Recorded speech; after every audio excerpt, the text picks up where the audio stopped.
राज हमार चलल बाया हमारे ही चली ढेर अइले गइले गुंडा माफिया कतने बाहुबली केहू के बस के चिन्ह खे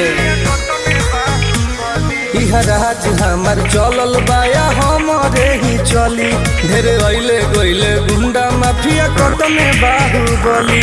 मार के गोली बन कदम बोली हरदम ला सुता दे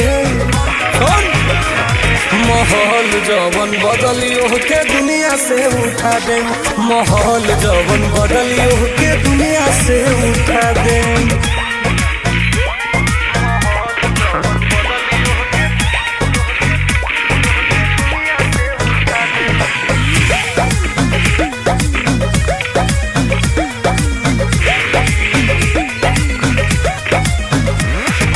पुलिस प्रशासन सरकार बा